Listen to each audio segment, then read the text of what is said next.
I was diagnosed with a heart disease from birth. It was actually a hole in the heart, and it has to be mended. And the doctor actually waited when I was 5 before they did the operation on me because I was badly underweight. Before my diagnosis, it was quite challenging because I didn't know what I was experiencing. And before I even met my husband, in my early 20s, I would experience a lump in my throat, erratic heartbeat, which would stop me in my tracks. I'd become a bit tired, and I didn't know it was quite happening. And I was younger, so I thought I was resilient and ignored it. As I got older, it got worse.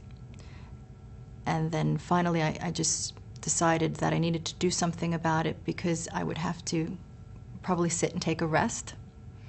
And that's when I felt something needed to be looked at. The first time I got this problem, when I was taking a bath, then I felt my chest was pinned. I don't know what's happening. I said, there must be something wrong with it. So at the first time, I just ignored it. Then the second time, after a few days, it's still the same. I got my chest still pain when I move a lot, you see.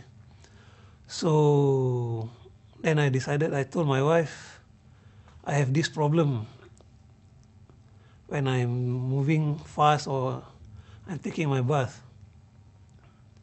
So she told me that I should go and see a doctor.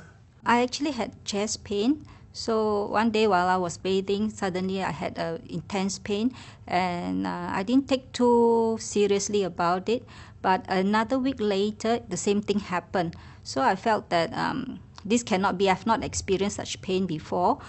So that's when I went to see a doctor. I went to see a doctor, and he gave me an ECG, and the ECG records that I have irregular heartbeat.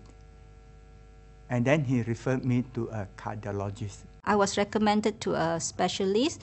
From there they did all the various tests and found out that I had a blockage. In 2005, I went for my first angiogram. And I was diagnosed that I'm having a blockage in my blood vessel, in my heart.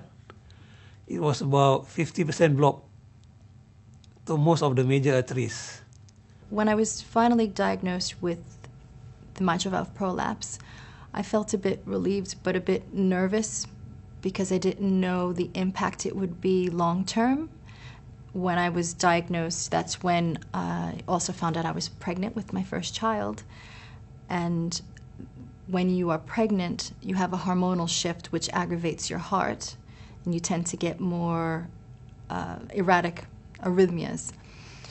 So I didn't know how that would affect the pregnancy. And long term, I didn't know if it would ever stop, and I would just have to live with this constant extra beat. When we had gone to see the cardiologist, and he had mentioned that both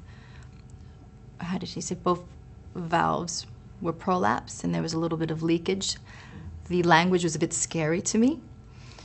He felt confident enough that didn't warrant any type of medicine, and he felt confident enough that I could live with it. Actually, I was rather surprised because of my age. Back then, I was 40, so I did not expect to have a blockage or any heart-related matters. I didn't think I can have this problem at all because when I was younger, I was very active. I could run for 10, 20 kilometers without any problem, and I can swim for 60, 70 laps a day. It doesn't matter to me that I can get this problem. Because my wife is generally so healthy anyway, when she mentioned she was having these sort of, heart flutters, I thought it was maybe, caffeine or something she'd eaten was causing it, that it wasn't actually something, a disease or a condition. So having the diagnosis certainly helped, certainly when the doctor explained he had it.